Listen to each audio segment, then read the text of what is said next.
Talking US specific, mobile export में भारत ने China को पीछे छोड़कर अमेरिकन मार्केट में largest exporter of mobile handset बन गया है। कितना? केवल कुछ साल पहले 13% था हमारा शेयर, वहां 44% हो गया है। और जो चाइना का शेयर 65% था वो 25% पे आ गया है।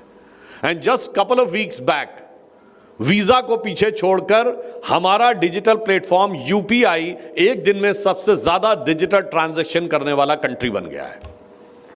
So what if I told you that your next degree didn't need a classroom, nor a break from work, and not even a city change? Digital transaction करने वाला कंट्री बन गया है।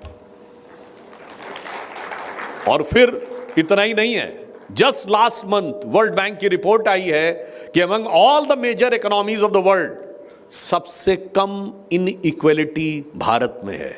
जो उनकी इंडेक्स है उसमें हम 25.2 पे हैं, यानी अमीर और गरीब के बीच में जिस खाई को बढ़ाने और लड़ाने का प्रयास किया जाता है, वर्ल्ड बैंक की रिपोर्ट कह रही है कि सबसे कम वो भारत के अंदर है।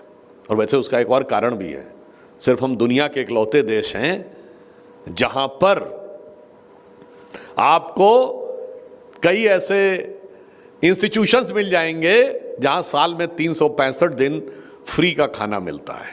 मंदिरों में भंडारा और गुरुद्वारों में लंगर। ये दुनिया में और किसी संस्कृति में देखने को नहीं मिलता। वहां तो लोग क्या कहते हैं, there can never be a free lunch, and if there is a free lunch there has to be poison in it. और इसलिए मैं कहना चाहता हूं कि भारत में एक और आप दृष्टि से देखिए, आज हम डिजिटल ट्रांजैक्शन में दुनिया के नंबर 1 देश हैं। यही एक दौर था, हमारे एक फाइनेंस मिनिस्टर थे जिन्होंने फ्लोर ऑफ द हाउस पे खड़े होकर कहा था भारत में लोग कम पढ़े लिखे हैं, टेक सेवी नहीं है, how they can transform to digital technologies. आज हम नंबर 1 देश नहीं है। दुनिया के कुल डिजिटल ट्रांजैक्शन का 48% अकेले इंडिया में होता है, which is more than put America China together.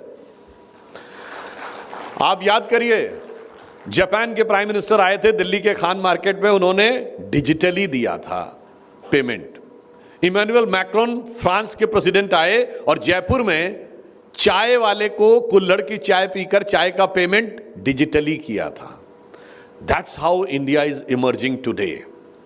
और अब आप ये कहेंगे सिर्फ यही ट्रांसफॉर्मेशन नहीं है, उस ट्रांसफॉर्मेशन में पहली बार ऐसा हुआ है कि वर्ल्ड एआई समिट हुई पेरिस में and India became co chair with France.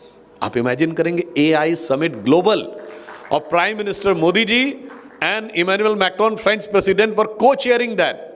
That's how India is emerging today.